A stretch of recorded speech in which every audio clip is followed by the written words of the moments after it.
Yo soy Ana Elena Hernández Montijo y hoy vamos a hablar sobre derecho empresarial. Primero que nada, ¿qué es el derecho? El derecho es el conjunto de normas que imponen deberes y normas que confieren dificultades que establecen las bases de convivencia social. En otras palabras, es la ciencia que regula el comportamiento de los humanos en base a normas y leyes. El derecho está dividido entre tres sectores, que son público, privado y social. En este caso, nosotros vamos a estar enfocando en lo que sería el derecho privado, más específicamente en el derecho mercantil y más específicamente en lo que sería derecho empresarial. Ahora, ¿qué es el derecho empresarial? Es la rama del derecho que se enfoca en guiar a las actividades dentro y fuera de las organizaciones y su función es regular pequeñas y medianas empresas. Ahora bien, existen tres obligaciones importantes en cualquier rama del derecho, que son sujeto, objeto y vínculo. Con sujeto nos referimos a las personas que son acreedor, es decir, la persona que recibe el bien, y deudor, el que se ve obligado a otorgar el bien. Está el objeto, que la misma palabra lo dice, que es el objeto por el cual ambas personas van a estar teniendo, por así decirlo, la prestación de las partes, como lo sería en vínculo, y tiene que ser un objeto lícito que el deudor debe otorgar. Muy bien, ahora vamos a explicar lo que serían términos esenciales y básicos del derecho. Tenemos lo que son personas morales y personas físicas. La persona moral es un ente colectivo de dos o más personas y las personas físicas son las personas que, como tú y yo, no estamos en un tipo de ente y somos uno solo frente a lo que sería el derecho. Ahora vamos a lo que sería con incapacidad legal. La incapacidad legal nos dice que hay algunas personas que tienen algún tipo de problema psicológico, donde nos dicen que no puede tomar decisiones por su cuenta. Entonces, aquí lo que pasa es que no tiene capacidad de goce, ni tampoco tiene lo que sería capacidad de ejercicio. Entonces, aquí lo que pasa es que una persona se tiene que hacer cargo por esta otra persona que está incapacitada psicológicamente para dar algún tipo de o poder tomar decisiones por su propia cuenta, más bien. Entonces, prosigamos. Hay otra cosa que se llama emancipación, lo cual esto es adquirir ciertos derechos antes de cumplir los 18 años. Es decir, que cuando yo tengo 16 años y quiero empezar a trabajar, puedo tener lo que sería una emancipación. Ahora, existe lo que se llama supuesto jurídico o hecho jurídico. Este hecho jurídico se divide en dos, hechos simples y hechos jurídicos. Los hechos simples son los que al derecho no le interesa saber, son cosas que cotidianamente uno hace en el día a día. Por ejemplo, ir a tomarse una nieve o pasear en carro, salir con tus amigos, etcétera. Cosas cotidianas que al derecho no le incumben. Ahora, los hechos jurídicos son lo contrario. Es esto que sí le incumbe al derecho. Es donde el derecho mete sus narices, por así decirlo, y regula las cosas. En este hecho jurídico se divide en dos partes: los voluntarios y los no voluntarios. Los por voluntarios obviamente entendemos que es por nuestra voluntad, y por no voluntarios entendemos que es no porque queramos. Estos son, por ejemplo, hechos naturales que no podemos evitarlos ni tampoco queremos que pasen. Ahora, los voluntarios también se dividen en dos, que son intencionados y no intencionados. Aquí es donde viene lo interesante. Los intencionados son cuando nosotros obviamente tenemos la intención de hacer algún daño y de perjudicar a otra persona. Y los no intencionados es lo contrario, es la negligencia, por así decirlo. Donde fuimos torpes, no era nuestra voluntad, pero fuimos torpes y por nuestra causa se echó a perder cierta mercancía y por tanto es nuestra culpa. Ahora nos pasamos al módulo 2, contratos civiles y sociedades mercantiles. ¿Qué es un contrato? Es un acuerdo de dos o más voluntades para crear o dar derechos, bienes u obligaciones a otra persona, o como un intercambio de bienes y obligaciones. A una persona se le va a exigir una obligación y a otra se le va a otorgar ese bien. Ahora, dentro de los contratos existe el convenio en sentido estricto, que es muy sencillo, que solamente modifica la obligación original del contrato o la extingue. Si yo en un contrato pongo una fecha predeterminada, yo puedo invocar un convenio en sentido estricto para cambiar esa fecha o cambiar algún tipo de acuerdo que se haya hecho. Entonces, el convenio solamente es una convocación para modificar el contrato original. Los contratos se clasifican de diferentes maneras. Existen contratos unilaterales y bilaterales. Los unilaterales son contratos en donde solamente una de las personas va a ser beneficiada y otra va a ser obligada. Y los bilaterales es cuando ambas serán beneficiadas. Es decir, ambas serán obligadas a otorgar un bien a ambas partes. También se clasifica entre onerosos, comunicativos, reales, formales, principales, gratuitos, aleatorios, consensuales y accesorios, instantáneo y de tracto sucesivo. Muy bien, ahora también existen clases de contratos o tipos de contratos, que son los traslativos de propiedad o de dominio, que por su palabra, por su título, se da a entender que nosotros podemos tomar algo y trasladárselo a otra persona, trasladarle el dominio y la posesión de ese objeto.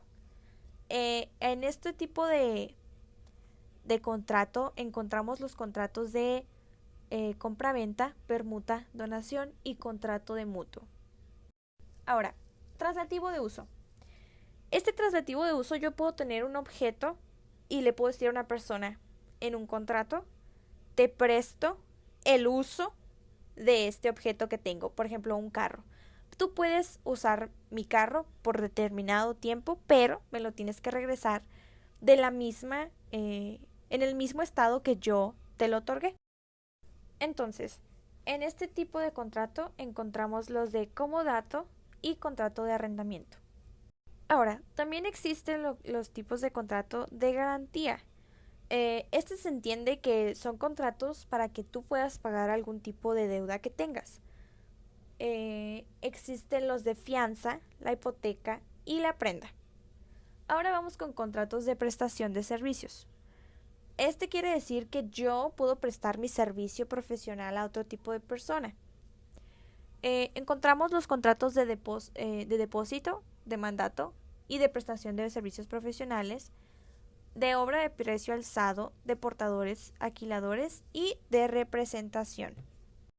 Ahora nos vamos con lo que es sociedades mercantiles.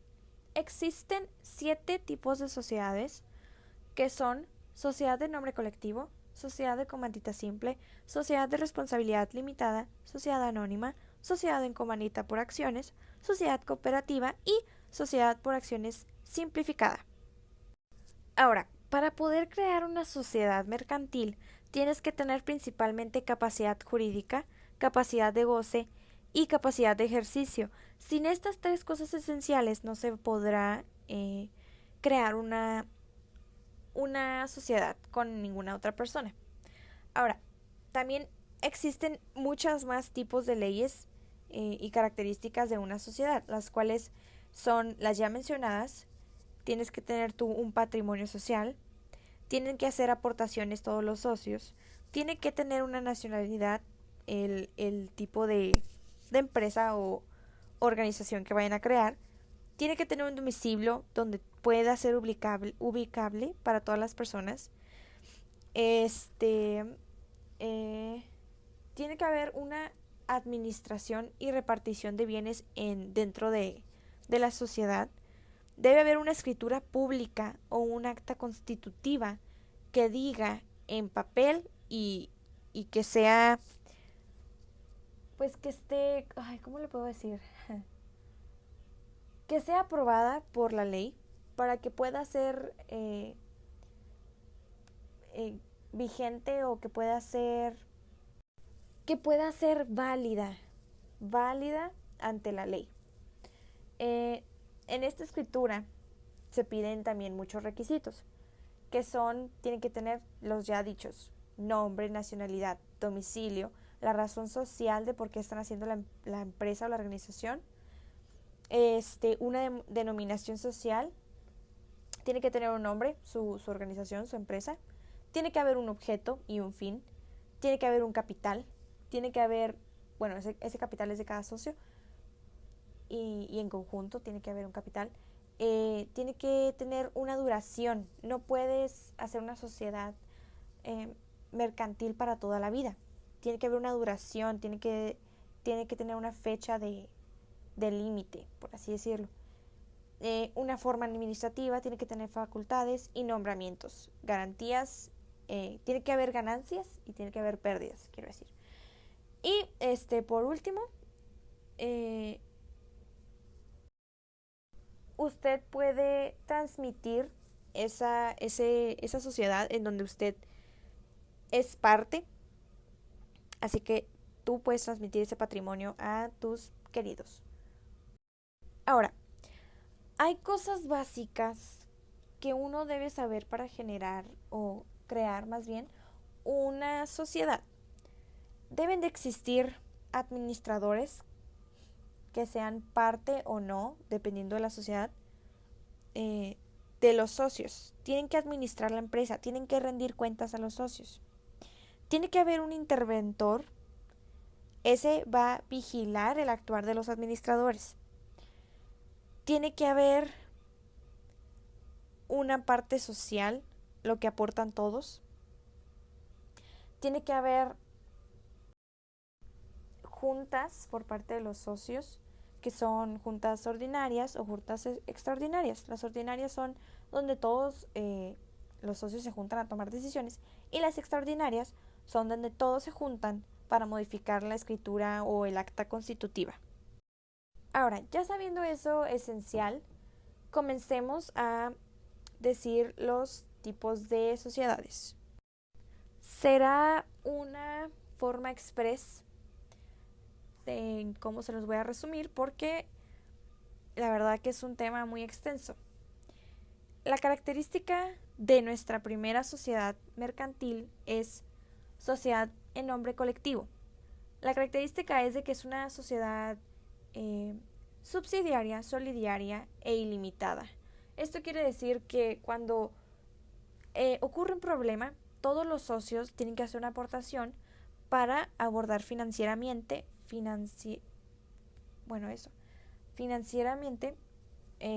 el problema. Todos tienen que responder, no solamente una sola persona. Además,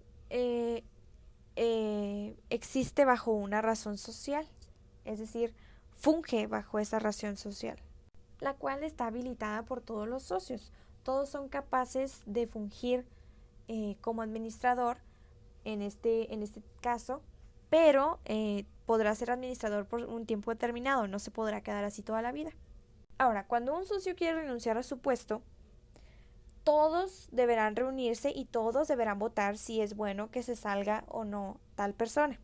Si todos votan que esa persona no es bueno que se salga de la sociedad, entonces esa persona tiene que quedarse. Y si todos votan que esa persona puede salirse, entonces esa persona puede irse. O puede otorgarle su puesto a alguien más, siempre y cuando todos los demás socios estén de acuerdo. Es decir, aquí en esta sociedad todos los socios toman decisiones por voto. Ahora, otra parte importante de los administradores es que ellos deben de rendir cuentas cada 6 meses.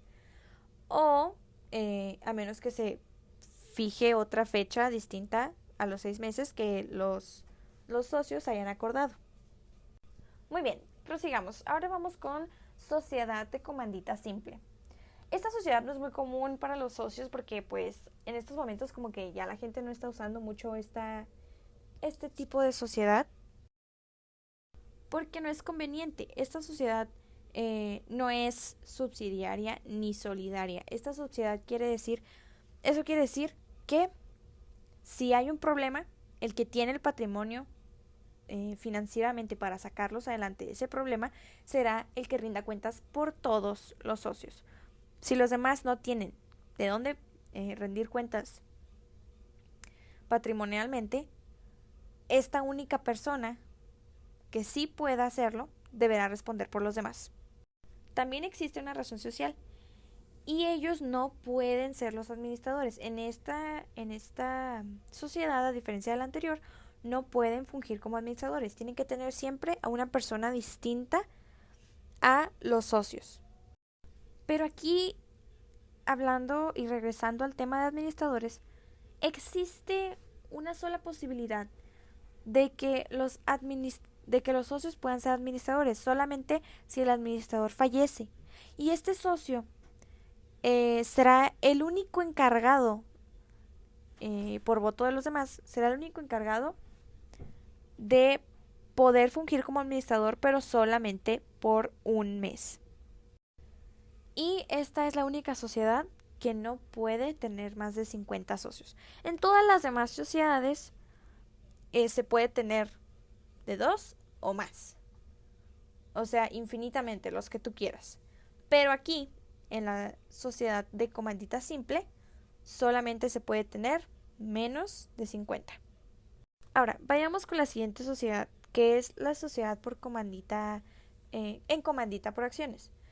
Lo que se compone de uno o varios socios comanditados que responden de manera subsidiaria, ilimitada y solidaria, lo cual quiere decir que como la sociedad de nombre colectivo, todos pueden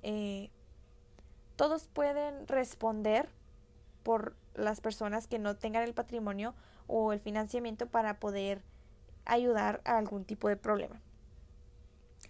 Prosigamos con la sociedad de responsabilidad ilimitada. Es la que constituye entre socios que solo están obligados al pago de sus aportaciones, sin el que las partes sociales les puedan estar representadas por títulos negociables a la orden o al portador, pues serán cedibles solo en el caso y las condiciones que establezca la ley. Es decir, estas personas, así como en la comandita simple, no pueden fungir como administradores a menos que la ley se los permita por algún cierto caso, específico. Ahora vamos con sociedad anónima, la que existe bajo una denominación y se compone únicamente de socios que se limitan al pago por sus acciones. Es decir, cada quien responde por sus acciones. Si una persona tiene alrededor de 100,000 en acciones y otra tiene 50, otra tiene 25, cada quien va a responder por lo que tenga en sus acciones. Nadie va a responder por por las acciones de otro. Muy bien, ahora iniciamos con lo que sería los títulos de crédito módulo 3. Como es bien entendido, un título de crédito es el título, por así decirlo, donde nosotros podemos expedir cierta cantidad de dinero de alguna persona que nos lo otorgó. Es bien sabido que estos títulos de créditos son los cheques, los pagarés, las letras de cambio y el certificado de depósito. Hoy en día sabemos que las letras de cambio ya no están vigentes, pero en su momento sí fue un título de crédito. Los títulos de crédito están divididos entre títulos nominativos y títulos al portador. Los títulos nominativos solamente está a favor de una sola persona, es decir, que se le pone el nombre de una persona que será el acreedor. Y esa será la única que va a poder girar ese cheque o ese pagaré. Al portador es lo contrario, no se necesita ponerle un nombre, solamente necesita estar la firma de la persona que posee ese dinero y el portador que tenga ese cheque o ese pagaré podrá girar ese mismo cheque y ese mismo pagaré. En otras palabras, los nominativos requieren un nombre específico y ese nombre de esa persona específica va a poder girar ese cheque. Y el portador no necesita un nombre. O sea, va a ser la persona que porte ese mismo cheque. Ahora, también existe lo que es bien llamado por endose. El endose es cuando nosotros trasladamos la propiedad de ese mismo pagaré, de ese mismo cheque, a alguien más. O sea, yo puedo decir, yo tengo esta deuda y por una cantidad, no sé, de 10,000 pesos. Y esta persona me va a pagar 10,000 pesos a mí. Casualmente yo tengo esa deuda. Yo puedo hacer un endose y decir, ¿sabes qué? Dáselo a la persona a la que yo le debo y tu deuda conmigo va a estar salvada y también mi deuda con esa persona estará saldada. Eso, en pocas palabras, en palabras simples, es lo que es un endose. Esto también quiere decir que cuando yo hago un endose, esa persona puede cobrar ese cheque por mí. Solamente pues tiene que haber un aviso previo para que no haya confusiones o no haya algún problema legal. Muy bien, ahora existe un acto llamado aval, en el cual la persona llamada avalista va a garantizar todo el pago del título de crédito. Es decir, su única función, la función del avalista, es girarte ese título de crédito procurando que no esté vencido ese título. Entonces, en pocas palabras, el avalista es la persona que te girará tu título de crédito. Ok, ahora vamos con lo que es la acción reivindicadora. Esto se trata cuando una persona quiere recuperar algo que ha perdido, que está en posesión de otra persona, con todo y lo que esa persona haya agregado al objeto. Entonces, esta es la acción real que se transmite al propietario de cuya cosa posesión ha perdido, para reclamarla de aquel que se encuentra en posesión de ella. También existe lo que se llama la cancelación de los títulos. Esto, si la reivindicación existe, entonces obviamente que la cancelación existe. Es la petición de que el título primero quede sin efecto y tenemos los siguientes casos: pago del título o reposición del título con vencimiento posterior a la fecha de cancelación. Esto quiere decir que yo puedo decir, se me perdió un título, no lo tengo, perdí mi cheque. Se habla con la persona que otorgó el cheque y se cancela este mismo. O se cancela después de que ya haya girado ese cheque para que no vuelva a cobrarlo. Eso es algo muy importante. O también se cancela porque estos títulos de crédito tienen cierto tiempo de giración. Tú los puedes girar solamente en determinado tiempo, por ejemplo, 3 días.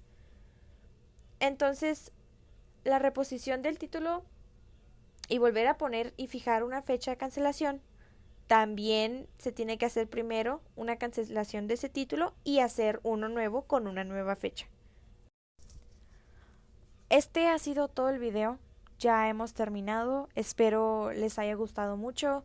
Espero que hayan podido entender. Si tienen algunas dudas, déjenme en los comentarios. Espero poder pasar mi materia de Derecho Empresarial, maestro. Muchas gracias por escucharme.